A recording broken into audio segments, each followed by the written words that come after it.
Blind girl is mocked at school, but when the mother arrives, everyone freezes. Emily Johnson was desperately feeling her way across the cold school hallway floor, searching for her white cane that had been kicked away by her classmates. Cruel laughter echoed around her as she tried to get up from her injured knees. That's when the principal walked through the hallway and pretended not to see anything, quickening her pace toward her office. Emily knew she was alone once again, as happened every day at that private school in New York City. The 15-year-old girl had lost her sight at 10 years old in a household accident when a pan of hot oil fell on her face. Her mother, Karen, worked as a cleaner at 3 different jobs to afford the tuition at that school, dreaming that her daughter would have the best study opportunities. "Look at Blindy trying to find her little stick," mocked Madison, the leader of the school's group of rich girls. "Let's film this and post it in the school group," said Tyler, raising his phone to record. Emily felt tears streaming down her scarred face. The marks from the accident were still visible, which made the situation even more painful. She had tried to fit in at that school for 3 years, but was always seen as different, as a burden. "Please, give me back my cane," she asked with a trembling voice. "What? Can't you see where it is?" laughed Madison, while the other girls roared with laughter. The physical education teacher, Richard Taylor, passed through the hallway at that moment. Emily recognized his heavy footsteps and tried to ask for help. "Coach Richard, they took my cane, and—" "Emily, you know you can't participate in my classes anyway.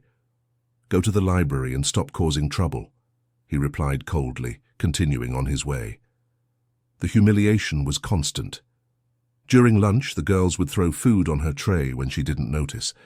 In classes, they would hide her Braille books. Their teachers pretended she didn't exist, avoiding adapting any activities to include her. Dear listener, if you're enjoying the story, please take a moment to like and especially subscribe to the channel. It really helps us who are just starting out. Now continuing. Karen Johnson was leaving her second cleaning job of the day when she received an anonymous message on her phone. It was a video of her daughter being humiliated in the school hallway. Her hands trembled with anger, seeing Emily begging for her cane while being filmed and mocked. She was at the office of Apex Construction Group, where she worked cleaning at night after her shift at the medical clinic during the day. It was almost 10 at night, and she still had to go to her third job, cleaning a small market overnight. Karen ran to the office of the construction company's owner, William Carter, who was still working. She knocked urgently on the door.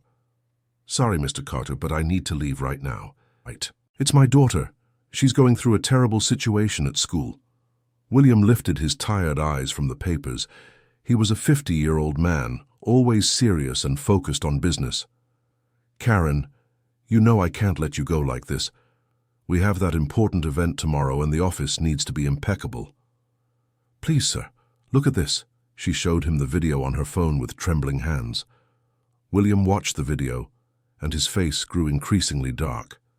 Not because of what he was seeing, but because he was recognizing something familiar about the girl in the video. "What's your daughter's full name?" he asked, with a strange change in his tone of voice. "Emily Johnson." "Why do you ask?" William felt the world spinning. 10 years ago, when he had a sudden heart attack in the middle of the street, a woman had stopped to help him. She had performed CPR and called an ambulance, saving his life. With her was a little girl about 5 years old, who had held her hand and spoken words of comfort while they waited for help. After the hospital, he had tried to find that woman to thank her properly, but she had disappeared. He only knew her name was Karen, and she worked as a cleaner. For years he had thought about that woman and the sweet girl who had been by her side during the scariest moment of his life.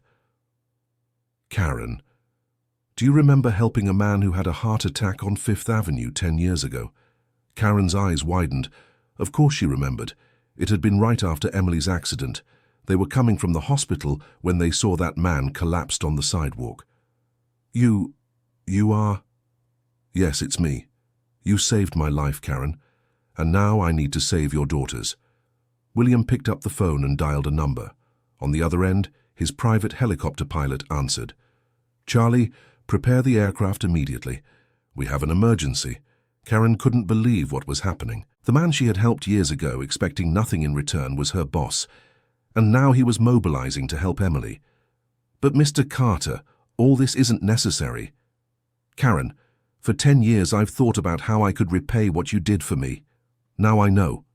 While the helicopter was being prepared, William made a few more calls. The first was to his private attorney, Mark Henderson. Mark, I need urgent information about Westridge Academy. Who the owners are, what their financial situation is, who the main investors are. The second call was even more important. William was one of the biggest construction entrepreneurs in New York City and had connections in all social spheres. He knew exactly who to contact. At school, Emily had finally managed to recover her little stick, but the day's humiliation wasn't over. At dismissal, Madison and her friends had spread an edited video in the school's WhatsApp group showing Emily stumbling and searching for her little stick, with circus music in the background. Blind Clown was the title they gave it. A younger classmate whispered in Emily's ear while they waited for the bus. Emily felt like giving up on everything, on studying, on trying to fit in, on dreaming of a better future. Maybe her mother was wasting money on that school. Maybe she should accept that she would never be accepted. What she didn't know was that at that very moment, a helicopter was flying over New York City toward her. Karen was nervous in the passenger seat. She had never ridden in a helicopter in her life. William was beside her, making calls and taking measures she couldn't fully understand. Karen, I need you to tell me everything about this school. How long has Emily been studying there? What's her relationship with the teachers like? Has anyone from the administration taken any action? She told him about her daughter's 3 years of suffering, how she had approached the educational counselor several times, but always heard that it's normal for teenagers to have conflicts, how she had asked teachers to adapt activities but was always seen as a nagging, demanding mother. And the principal? William asked. Dr. Victoria Parker. She's always been very polite to me, but she seems to have other priorities. She always says the school has many students and can't always give special attention to each case. William wrote down the name. He knew the Parker family very well. The principal's husband was a partner in a company that provided services for his construction firms. Small world. Dear listener, if you're enjoying the story, please take a moment to like and especially subscribe to the channel. It really helps us who are just starting out. Now continuing. When the helicopter appeared on the horizon, flying over Westridge Academy, all the students still at school ran to the windows. The sound of the blades echoed throughout the building. Emily was in the library, as she always stayed after classes, waiting for the crowd to thin out so she wouldn't have to face more humiliation on the bus. She heard the strange noise, but couldn't identify what it was. There's a helicopter landing on the school's soccer field, shouted a student. The news spread like wildfire. Teachers, staff, and the few students still at school ran to see what was happening. Madison and her friends, who always stayed late to use the court, also rushed out. Dr. Victoria Parker was in her office when she heard the noise. She became irritated, thinking someone was disturbing the school's order. She left her office, walking quickly toward the field. The helicopter landed smoothly on the grass. The first person to get off was Karen, visibly nervous and clutching her old purse tightly against her body. She wore her janitor's uniform and looked completely out of place in that situation. Soon after, William Carter got off. He was dressed in an impeccable suit and sunglasses. Several older students immediately recognized him from the business pages of newspapers. He was one of the wealthiest and most influential businessmen in New York City. The principal ran toward them, trying to understand what was happening. "Excuse me, this is private school property. You can't land here without authorization," she said, trying to maintain authority. Karen looked at the principal, the same one who had ignored her pleas for help for 3 years. "Dr. Parker, I'm Karen Johnson, Emily's mother. I think you remember me." The principal looked confused. Of course she remembered the persistent janitor who always came to complain about her blind daughter. But she couldn't understand why she had arrived by helicopter with one of the city's most famous businessmen. "Mr. Carter," said the principal, trying to sound cordial, "it's an honor to have you at our school. I didn't know there was any appointment scheduled." "There's no appointment, Dr. Parker. I'm here because I need to understand how you treat a very special student at this school." At that moment, other teachers and staff arrived. Coach Richard Taylor came running, as did the educational counselor, Michelle Thompson. Everyone wanted to understand why a millionaire had arrived by helicopter at the school. "Where is Emily Johnson?" asked William with authority. Emily?" stammered the principal. "I think she must have left already. Why do you ask?" "Because I just watched a very interesting video." William took his cell phone out of his pocket and showed the video of Emily's humiliation. The silence was absolute. The principal paled.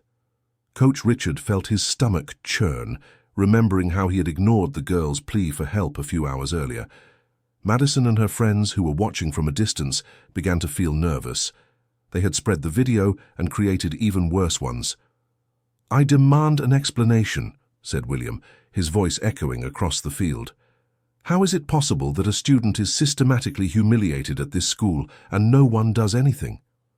The principal tried to compose herself. "Mr. Carter, sometimes there are small conflicts between students. We always talk—" "Small conflicts?" Karen finally exploded. 3 years, Doctor. 3 years I've been coming here begging you to protect my daughter, and you always told me it was normal." William put his hand on Karen's shoulder, asking her to calm down. "Dr. Parker, I need to speak with everyone involved, now. Where are the students who appear in the video?" Madison and her friends tried to hide, but other students pointed at them. There was no escape. "I also want to speak with all the teachers who have contact with Emily," continued William. "And I want to see the security footage from the last 3 months. "Mr. Carter," the principal tried, "with all due respect, but you don't have the authority to make these demands at our school." William smiled coldly. "I don't? Interesting, because I just bought 78% of this school's shares." The silence was even deeper this time. No one could believe what they had heard. "How so?" asked the principal, her voice almost inaudible. "While we were flying here, my lawyer contacted the main shareholders of this school's holding company. I offered them a price they couldn't refuse. Papers signed 15 minutes ago." Karen looked at William in disbelief. Had he bought her daughter's school? "Therefore," William continued, "I now have all the authority I need, and I want answers. Immediately." The principal was in a state of shock. In a matter of minutes, her professional life had been turned upside down. "First, I want someone to bring Emily here," ordered William. "She's probably in the library," whispered the counselor Michelle fearfully. "Then go get her, carefully and with respect." While an employee went to call Emily, William addressed the group of students that had gathered to watch the commotion. "I want all students who participated in any kind of humiliation against Emily Johnson to step forward now, voluntarily." Nobody moved. "Very well. Then we'll do it differently. I want all the school security footage from the last 6 months, and I want the social media history of every student at this school. I have the resources for that." Madison began to tremble. She knew there was a lot of incriminating material on her phone and social media. At that moment, Emily appeared, guided by an employee. She was confused, hearing strange voices and sensing a different kind of movement in the school. "Mom," she called out, recognizing Karen's voice. "I'm here, honey." Karen ran to her and hugged her. Emily still didn't understand what was happening. Why was there so much noise? Why was her mother at school at that hour? "Emily," said William in a soft voice, "my name is William Carter. I'm a friend of your mother's. We came here because we heard you're going through a difficult situation at school." "Who are you?" asked Emily suspiciously. "I'm someone who owes a great deal to your mother and who wants to help you both."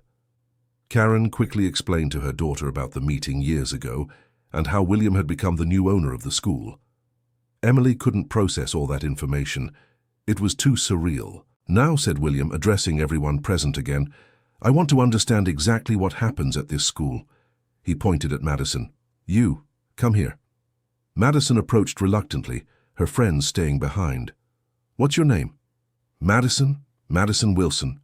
"Madison Wilson, did you participate in the humiliation that happened today?" Madison looked around, searching for a way out. Her father had always said money could solve any problem. Maybe it could solve this one too. "Look, it was just a joke. My father is Richard Wilson. He has important businesses. I'm sure we can resolve this without making a scene." William knew Richard Wilson, a mid-level businessman who always tried to associate with big deals without much success. I see.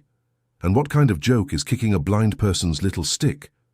We didn't want to hurt anyone. It was just what, Madison? The girl started to cry, realizing there was no way out. Emily heard the sobs and, to everyone's surprise, approached. Madison, why do you hate me so much? The question took everyone by surprise. The simplicity and sincerity of Emily Johnson contrasted with all the tension of the moment. Madison couldn't respond. She looked at Emily, truly seeing her for the first time as a person, not as a target for her frustrations. I don't hate you, she murmured. Then why do you do these things to me? William observed the interaction attentively. Karen held her daughter's hand firmly. Because everyone here has to be perfect, and you were different. And when you arrived, they started saying that maybe I wasn't so special after all. It was the first time Madison had admitted her true feelings. The pressure of being the rich, beautiful, and popular daughter had created a sick need to put others down to feel superior. But I never wanted to be special, said Emily. I just wanted to study and have friends. The silence that followed was charged with emotion. Several adults present were visibly moved by the conversation. William now addressed the teachers. Coach Richard Taylor, isn't it? The physical education teacher nodded nervously. Explain to me why you refuse to adapt your classes to include Emily. Well, Mr. Carter, it's just that physical education classes are very dynamic, and a person with a visual impairment could get hurt or disrupt the other students. Disrupt? William's voice became dangerously low. Are you telling me a student disrupts simply by existing? No, that's not what I meant. Then what did you mean, Coach? Richard Taylor was breaking into a cold sweat. He realized all his excuses sounded prejudiced and cruel. Actually, I never knew how to adapt the activities. I never had training for it. And why did you never ask for help? Why did you never seek to educate yourself? Why did you simply exclude a student who has the right to a complete education? The coach had no answer. William turned to the educational counselor. Michelle Thompson, how many times did Karen Johnson come to you to report the problems Emily was facing? Michelle was visibly nervous. A few times, Mr. Carter, but I always tried to mediate the conflicts. Mediate? And what kind of mediation did you do exactly? Well, I talked to some students, spoke about respect. And did it work? Michelle couldn't lie in front of the whole situation. Apparently no. Apparently not. Michelle, I just watched a video of a teenager being systematically humiliated. Do you call that an apparent failure? The counselor began to cry. She knew she had completely failed in her job. William finally addressed the principal. Dr. Victoria Parker, as the principal of this school, are you aware of what happens to your students? Mr. Carter, a school has hundreds of students. It's not possible to monitor every individual situation. Not possible or not convenient. What do you mean? Tell me something, Doctor. How much does the Wilson family donate to the school per year? The question caught the principal by surprise. I don't see the relevance of that information. I do. Because I have the impression that some students are more protected than others in this school.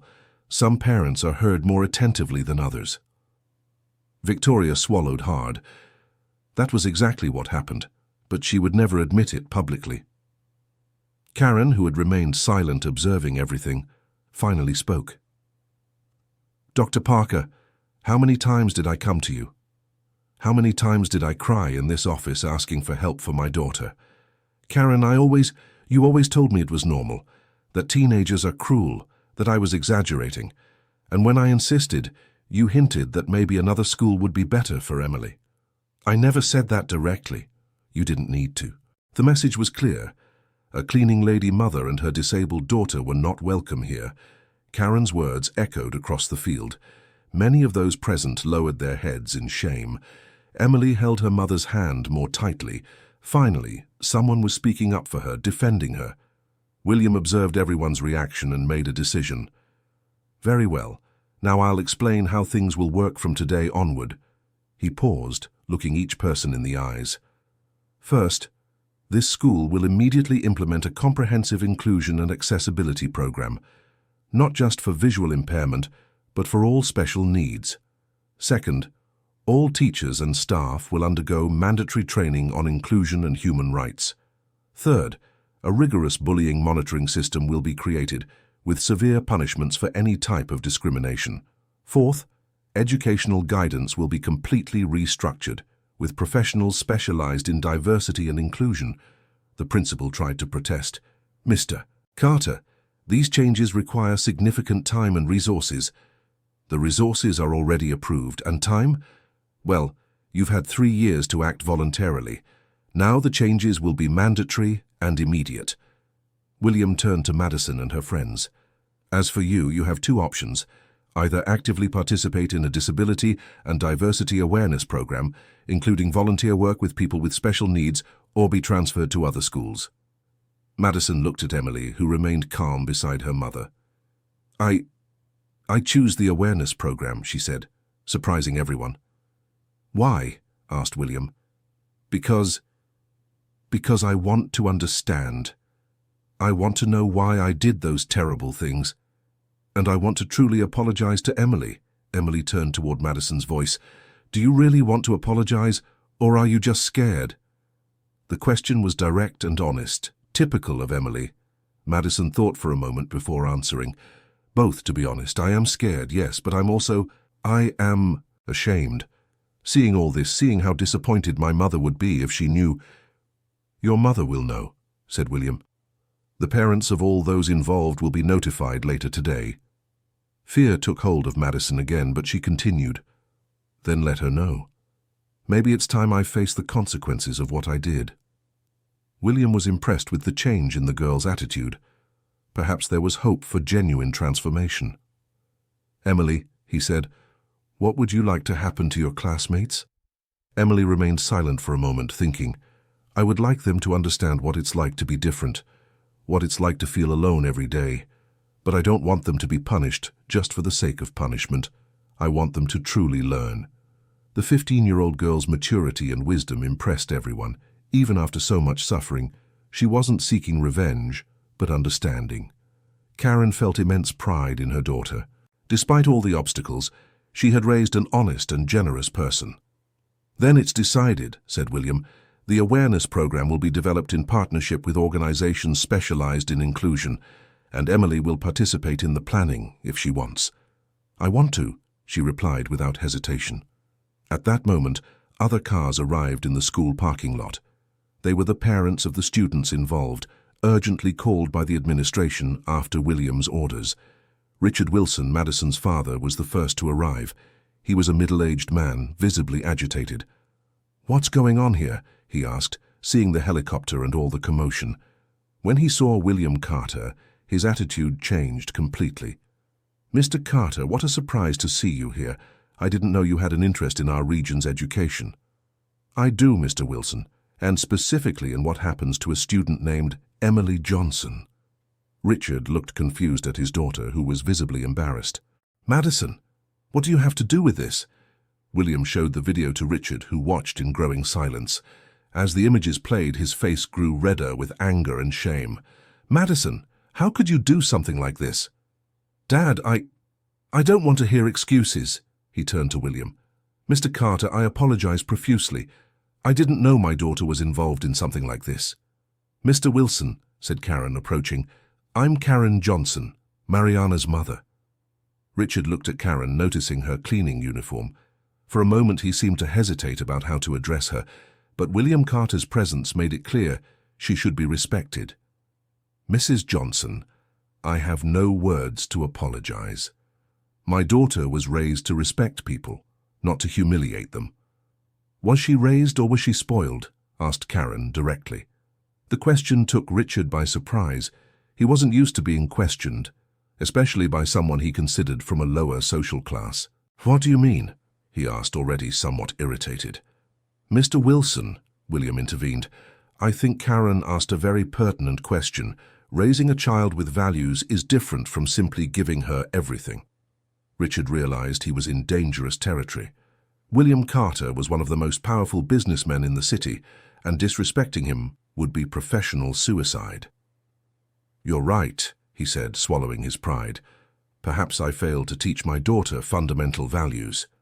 Madison listened to everything in silence, realizing for the first time how her family's money had isolated her from the consequences of her actions.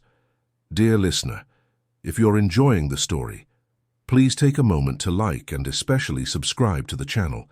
It really helps us who are just starting out. Now continuing. Other parents arrived and were confronted with the same situation. Reactions varied. Some were genuinely ashamed, others tried to downplay the severity, and a few even questioned whether William had the authority to intervene. "Mr. Carter," said Stephanie Miller, mother of one of Madison's friends, "I understand your concern, but I think you're exaggerating. They're kids, they do silly things. There's no need to turn this into a national case." William looked at her coldly. "Mrs. Miller, your daughter actively participated in the systematic humiliation of a classmate with a disability. You call that a silly thing?" "Well, when you put it that way." "Is there another way to put it?" asked Karen. "Would you like them to do that to your daughter?" Stephanie didn't know how to respond. She had never thought about the situation from that perspective. Mariana, who had remained quiet during the adults' discussion, finally spoke. "Can I say something?" Everyone turned to her. "I don't want you to fight because of me. What happened, happened. Now I just want things to get better, for me and for other students who might go through the same situation."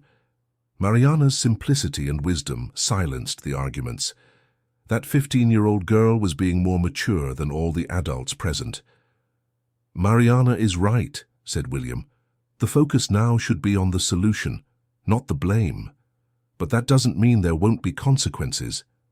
He addressed the parents present. "All involved students will be required to participate in the awareness program. Additionally, they will do community service with organizations that serve people with disabilities." "And if we refuse," asked one of the more resistant parents, "then your children will be transferred to other schools. Simple as that." The authority in William's voice left no doubt he was serious.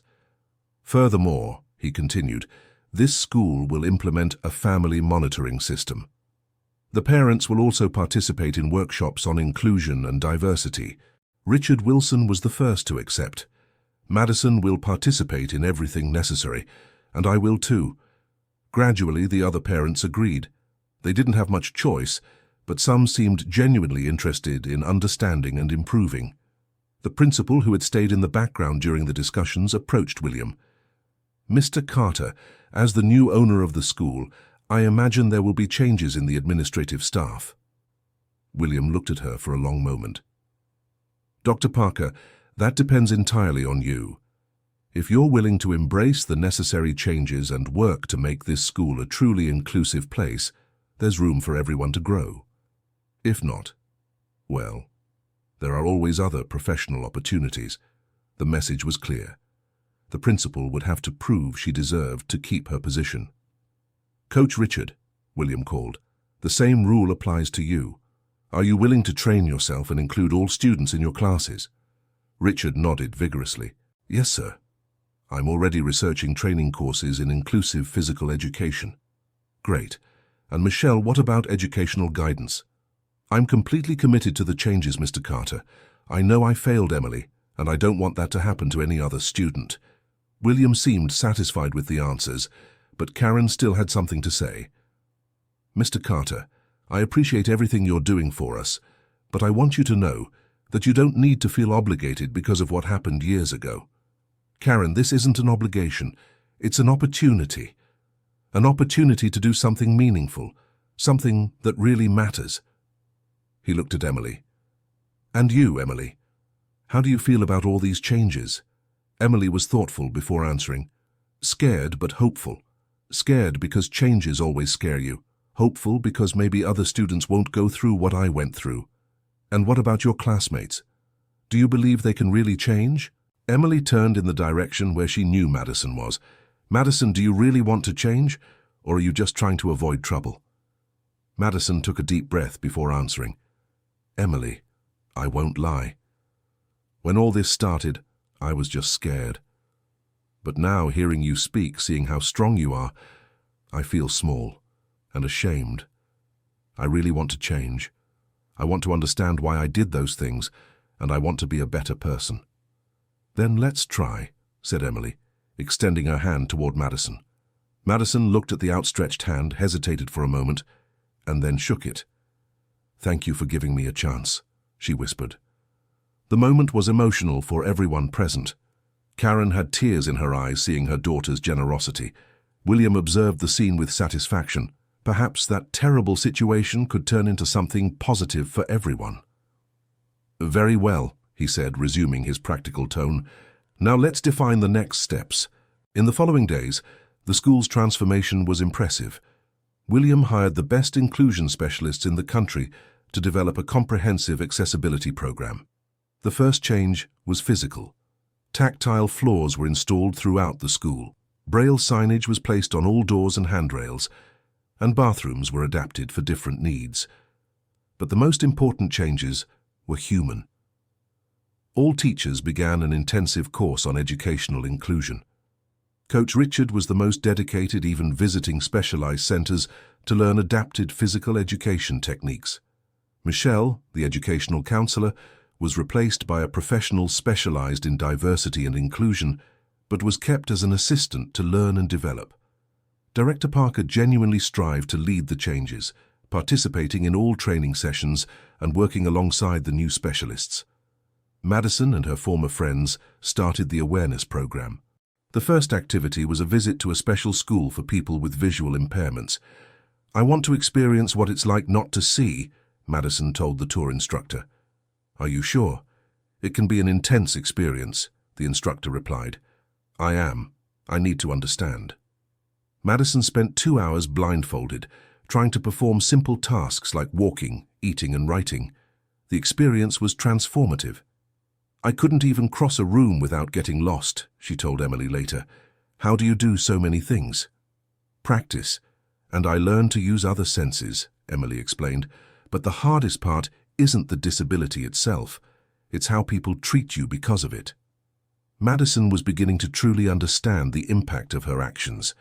Madison's other friends were also going through transformations. Some resisted initially, but gradually they realized that the program wasn't a punishment, but an opportunity for growth. Karen continued working, but now William had offered her a better job at one of his companies. She hesitated to accept.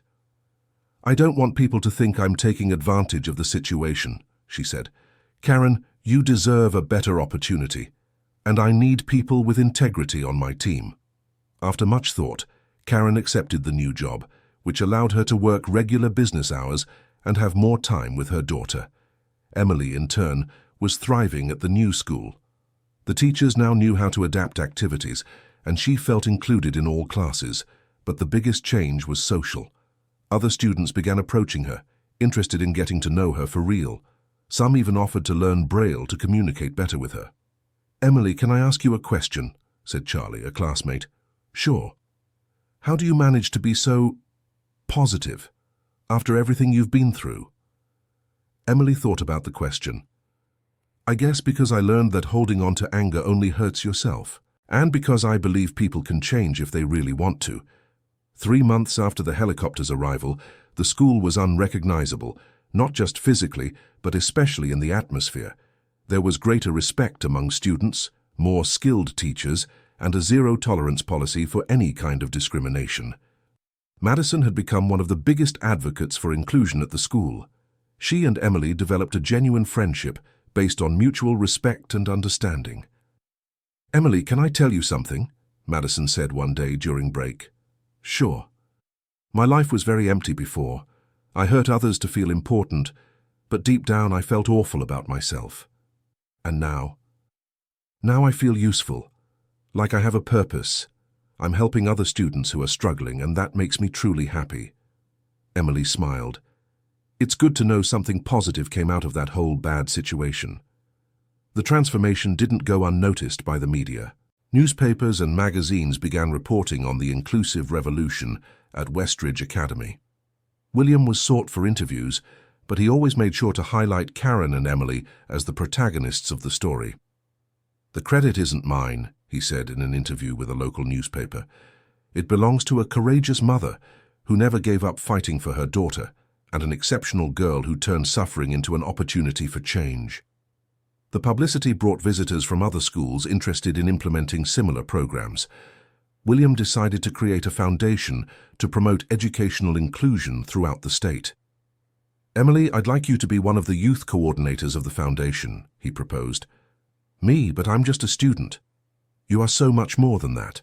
You understand like no one else what it means to be excluded and included. Your voice is essential." Emily accepted the challenge, becoming a spokesperson for inclusion for young people across the country. 1 year later, the school received a national award for educational inclusion. During the ceremony, Emily was invited to speak. "1 year ago, I felt invisible in this school," she began, her voice echoing through the packed auditorium. "Today, I feel seen, heard, and valued, but the most important change didn't happen to me. It happened to the people around me." She paused, listening to the respectful applause. "I learned that difference is not an obstacle. It's an opportunity for us to learn from each other, to grow as people, to build a better world." In the audience, Karen was crying with pride. William had a satisfied smile on his face.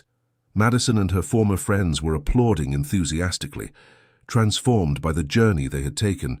"I want to especially thank someone who could have chosen revenge, but chose forgiveness," Emily continued. "Madison, thank you for having the courage to change." Madison stood up from the audience, visibly moved. "Thank you for giving me a second chance," she said. "And I also thank Mr. Carter, who turned a personal debt into a benefit for hundreds of people." William humbly waved from the audience. "But most of all, I thank my mother, who never gave up on me even when I wanted to give up on myself." Karen couldn't stop crying. All the sleepless nights, all the extra jobs, all the humiliations she had endured trying to give the best to her daughter had been worth it. "Finally," Emily said, concluding, "I want to tell all the young people who are going through difficulties, you are not alone. There are people who care, people willing to help. And remember, your differences are not flaws. They are unique gifts that can transform the world." The applause was deafening. The entire audience rose in a standing ovation that lasted several minutes. After the ceremony, a journalist approached Karen. "Mrs. Johnson, how do you feel seeing your daughter today?" Karen thought for a moment before answering. "Proud, but not surprised. Emily has always been special. The world just didn't know how to see it." "And what was the most difficult moment of this entire journey?" "The hardest was seeing my daughter suffering and feeling powerless to protect her, but the most beautiful was seeing how she turned that pain into strength to help others." "And Mr. Carter, how do you see his role in this whole story?" "William was an instrument of justice. He had the power that I didn't have to make the necessary changes, but the courage always came from Emily." The journalist also interviewed Madison. "Madison, what did you learn from this experience?" "I learned that hurting others doesn't make us strong, it makes us small, and I learned that asking for forgiveness is the first step to becoming a better person." "Are you and Emily real friends now?" "We are. And she taught me that true friendship isn't based on appearances or social status. It's based on genuine respect and care." "Did your parents support your transformation?" "At first, my father was worried about the family image.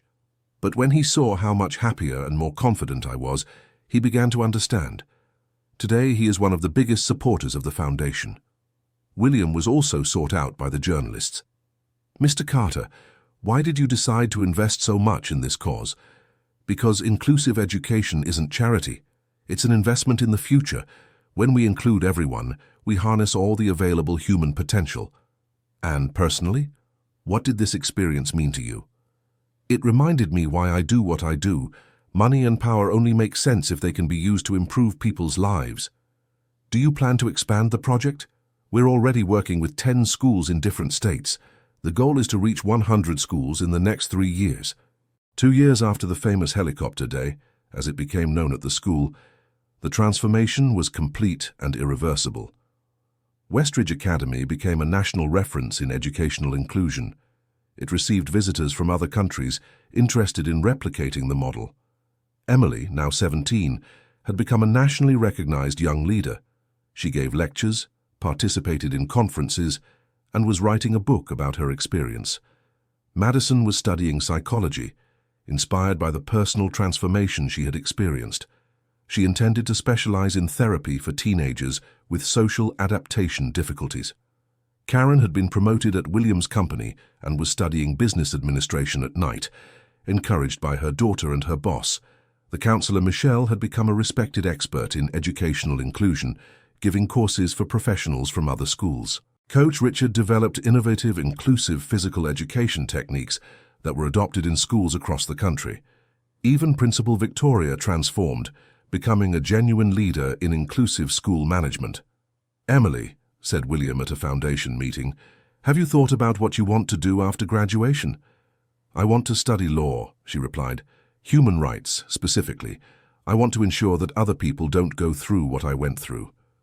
"And college? Have you chosen one?" "Actually, I received an interesting offer to study at Harvard. They have a special young leadership program in human rights." Karen almost choked on her coffee. "Harvard? Emily, that's incredible." "It's a unique opportunity," agreed William. "You should accept." "I'm thinking about it.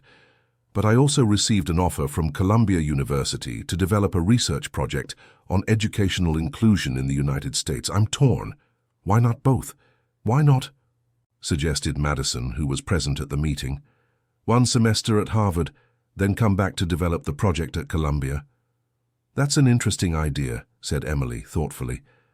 "And I could be your research assistant," offered Madison. "If you want, of course." Emily smiled. "Of course I want. No one understands the transformation that happened here better than you.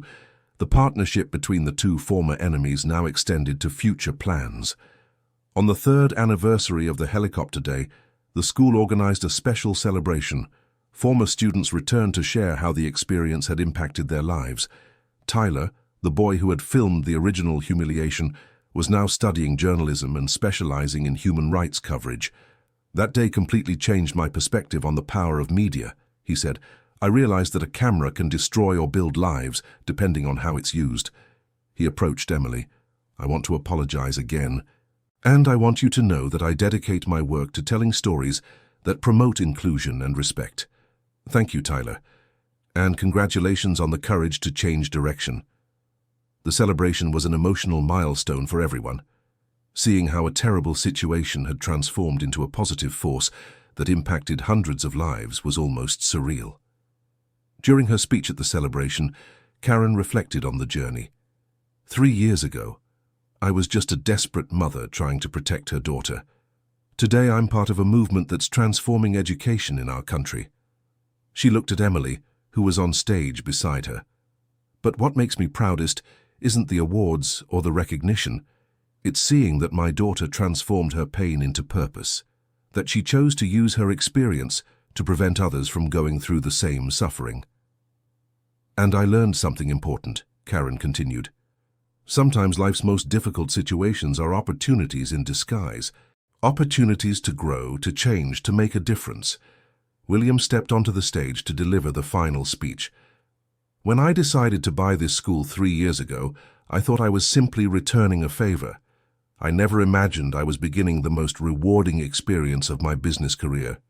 He paused, looking at the audience filled with students, parents, teachers, and education professionals from across the country. "This school has proven that inclusion isn't just a matter of social justice. It's a matter of educational excellence. When we include everyone benefits. But the real credit doesn't belong to me, nor to the institution. It belongs to every person who had the courage to question prejudices, to change behaviors, to grow as human beings." He looked directly at Emily. "And especially to an exceptional young woman who taught us that true strength doesn't come from seeing with our eyes, but from seeing with our hearts." The applause was long and emotional. Emily stood up to make her final remarks. 3 years ago, I was crying alone in this school's bathroom, feeling invisible and rejected. Today, I'm here speaking to people from across the country about the importance of inclusion." Her voice was steady and confident. "I learned that we can't control what happens to us, but we can control how we react to what happens to us. We can choose between being victims or being agents of change. I chose to be an agent of change, and I invite each of you to make the same choice. She turned to where she knew Madison was seated. Madison, thank you for choosing to change. You proved that it's never too late to start over. Madison stood up from the audience, visibly moved. Thank you for forgiving me when I didn't deserve forgiveness. And Mr. Carter, Emily continued, thank you for turning power into social responsibility. It was an honor, Emily. Mom, Emily said, turning to Karen, thank you for never giving up on me, for fighting when I didn't have the strength to fight. Karen stepped onto the stage and hugged her daughter. The entire auditorium rose in a standing ovation that lasted several minutes. When the applause finally subsided, Emily made her final comment. This isn't the end of a story. It's the beginning of many other stories. Stories of inclusion, of transformation, of hope. And for everyone who's still facing difficulties, who feels different or rejected, remember, you are not alone. There are people who care. There are people willing to fight for you. And there's always hope for change. 5 years after the helicopter day, Emily was graduating from Columbia University with a law degree specializing in human rights. Her dissertation on educational inclusion as a fundamental right became an academic reference in the field. Madison had graduated in psychology and was working at the foundation created by William, specializing in therapy for young people experiencing bullying. Karen had completed her undergraduate degree in business administration and become a social projects manager at William's company. The school continued to be a national and international reference in educational inclusion, receiving visitors from over 20 countries. William had expanded the project to more than 200 schools across the United States, creating a national network of inclusive education. At Emily's graduation, she was chosen as the class speaker. Her speech was broadcast live to schools across the country. 5 years ago, I was a frightened girl who just wanted to be accepted, she began. Today, I'm a confident woman who wants to change the world. This transformation didn't happen because my disability disappeared. It happened because the people around me chose to see beyond the disability. And that's what I want for everyone, to be seen for who they are, not for what they appear to be. To be valued for their qualities, not judged for their differences. After graduation, Emily received an offer to work at the UN on a global inclusive education project. It's an incredible opportunity, Mom, she said to Karen, but it means living in New York for at least 2 years. Then go, Karen replied without hesitation. The world needs to hear your voice. What about you? What about the foundation here? The foundation will be here when you return, and I'll be proud knowing my daughter is changing the world. Madison also supported the decision. Emily, you can't waste an opportunity like this, and I promise to look after the projects here until you come back. William was even more direct. Emily, this is your chance to take our experience to the world. You represent living proof that inclusion works. 6 months later, Emily was in New York, working on developing global inclusive education policies. Her presentations at international conferences were always well received. During a conference in Sweden, she met representatives from African schools who wanted to implement similar programs. Miss Johnson, said an educator from Kenya, your story reached us. We want to create inclusive schools in our country. Could you help us? Of course, she replied. Inclusion knows no borders. 2 years later, Emily returned to the United States, bringing experiences from over 30 countries. The foundation had grown and now served more than 500 schools. How was it being abroad, I asked Madison, now the foundation's project director. Incredible, but I discovered that the model we developed here is unique. Other experiences are technical, bureaucratic. Ours is human, emotional. It's because of our story, Imon, said Karen. Because it started with real suffering, not academic theories. Emily agreed. Exactly. And that's what makes our work so powerful. It was born from the heart, not the head. On the 10th anniversary of the helicopter day, the school organized an international event. Representatives from schools in 50 countries came to learn about the American model of educational inclusion. Emily, now 25, had become a global reference in the field. Madison was a respected psychologist and co-author of several articles on social transformation. Karen had become the national coordinator of the foundation. During the event, an African delegation presented impressive data. In schools that had implemented the American model, dropout rates fell 60%, and overall academic performance increased 40%. "These numbers prove something we always knew," said Emily during her presentation. "Inclusion doesn't just benefit those who are included, it benefits the entire community." After the presentation, an American journalist interviewed her. "Miss Johnson, you've become a global icon of inclusion. How does it feel to be one of the leading voices in this field worldwide?" "Honored, but also responsible. I know my voice represents millions of people still fighting for acceptance and respect." "And what is your message for young people going through situations similar to what you experienced?" Emily thought carefully before answering. "Don't give up. Believe that you can be agents of change, not just victims of circumstances. And always remember, your differences aren't limitations. They're superpowers waiting to be discovered." "And for those who cause exclusion?" "It's never too late to change. Madison's story proves that. She was my biggest tormentor and became one of my best friends and greatest allies in the fight for inclusion." Madison, who was watching the interview, smiled emotionally. "Emily changed my life," she said when she was interviewed. "She taught me that true power comes from empowering others, not from belittling them." "What was the personal transformation like?" "Painful at first. I had to face who I really was, an insecure girl who hurt others to feel important, but it was also liberating. Today I feel useful, truly respected, not out of fear." "And your relationship with Emily today?" "She's one of the most important people in my life. She taught me about forgiveness, about second chances, about how to turn mistakes into learning." The event ended with an emotional ceremony where saplings were planted representing each country that had implemented the Brazilian inclusion model. "Each tree represents transformed lives," said William during the ceremony, "and they all sprouted from a seed planted 10 years ago, the courage of a mother who didn't give up, and the wisdom of a daughter who chose love instead of hate." Karen was invited to plant the first sapling. "This tree represents all the mothers who fight for their children," she said, emotional, "and all the children who turn adversity into opportunity." Emily planted the second sapling. "This tree represents hope, the hope that one day inclusion won't be the exception, but the rule, that all children are accepted and valued for who they are." Madison planted the third sapling. "This tree represents forgiveness and transformation. It represents second chances and the possibility of real change." 15 years after the helicopter day, Emily had married a colleague from the United Nations and had 2 children. She continued to lead global inclusion projects, but now with a new perspective, that of a mother.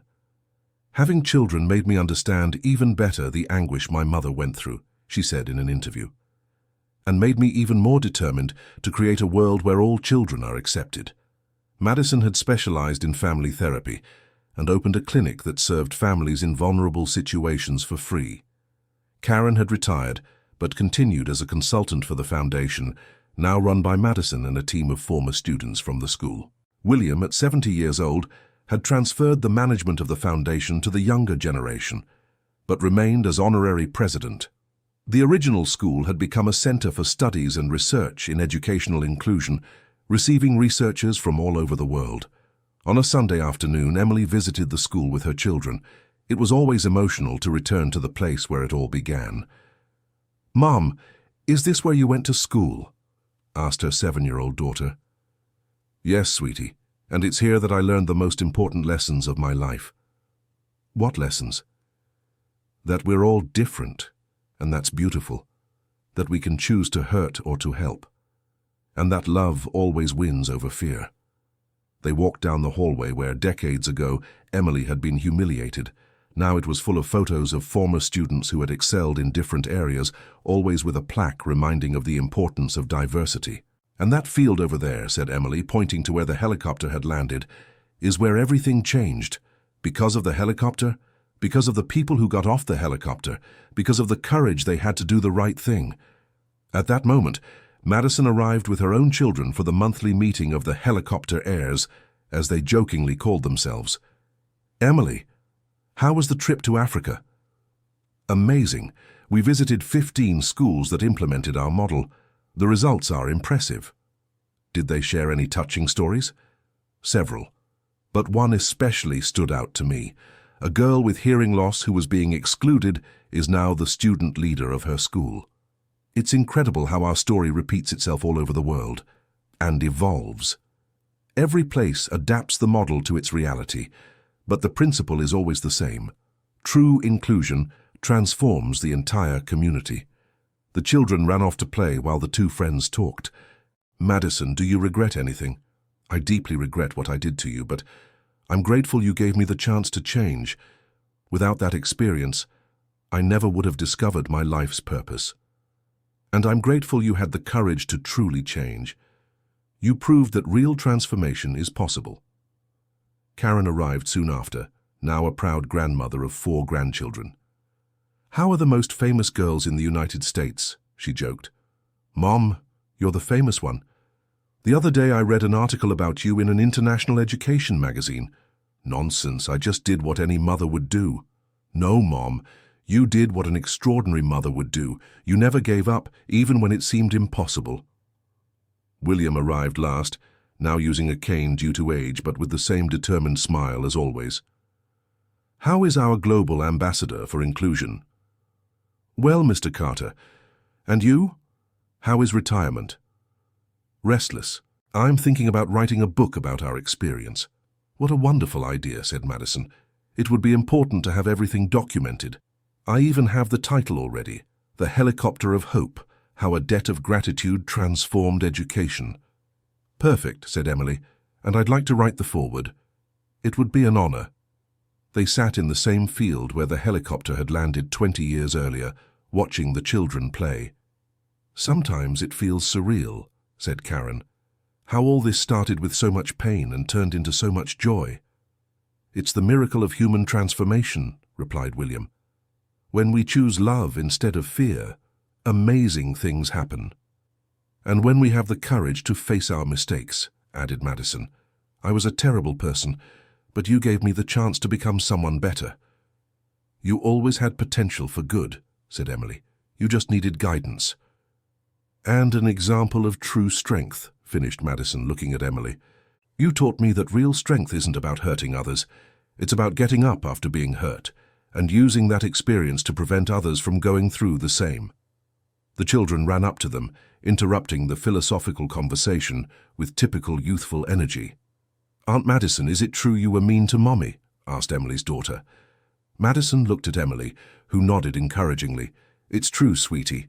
I did very bad things to your mum because I didn't know how to handle my own problems." "And why did you stop?"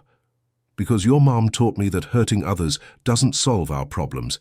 In fact, it only creates bigger problems." "And now you're friends?" "We're best friends, and we work together to help other kids who are going through hard times." "That's so cool. When I grow up, I want to help people too." Emily smiled, hearing the echo of her own dreams in her daughter's voice. "I'm sure you will, sweetheart, and you'll do an amazing job." As the sun began to set, they prepared to leave. Before going, Emily made sure to walk through the hallway where it had all begun. "This place taught me that we can choose how our story ends," she said, touching the wall. "No matter how it begins." Madison joined her. "And it taught me that it's never too late to write a better ending." Karen and William approached too. "This place proves that miracles happen," said Karen, "when brave people refuse to accept injustices. And that one good deed can create ripples that spread throughout the whole world," William added. They left the school together, their voices blending in conversations about future projects, about the children, about life. Outside, a golden plaque shimmered in the late afternoon. Westridge Academy, International Center for Educational Inclusion Studies, founded in 1985, transformed in 2005. A place where differences become strengths and where every child finds their place in the world. dedicated to Emily Johnson and all who believe that education is about including, not excluding. 20 years after that dramatic day that changed so many lives, the story continued to unfold. No longer a story of suffering and exclusion, but one of transformation, hope, and love. Emily had become much more than a victim who recovered. She had become a global symbol that it is possible to turn the worst experiences into forces for good. Madison had proven that people can change radically when they find purpose and proper guidance. Karen had shown that a mother's love can move mountains and transform entire systems. William had demonstrated that power and resources have true meaning only when used to benefit others. And together, they had created something much bigger than their individual stories. A global movement that kept growing, touching lives on every continent, ensuring that no child had to go through the pain Emily had experienced. The school was closed now, but the lights on the soccer field remained on, gently illuminating the spot where the helicopter had landed. A light that symbolized hope, transformation, and the promise that, no matter how dark the night, there will always be a new dawn. And somewhere in the world, at that very moment, a child who felt different and rejected was discovering that they were not alone, that there were people who cared, that there was hope.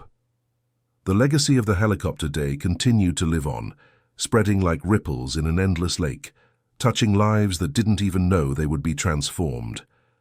End of story. Now tell us what you thought of this story and where you're watching from. If you have something to share with us, leave it in the comments with sincere words. Do you believe Emily made the right decision by forgiving Madison? We'd love to read your opinion. Thank you so much for joining us. Don't forget to leave your like and subscribe to the channel so you don't miss other moving stories.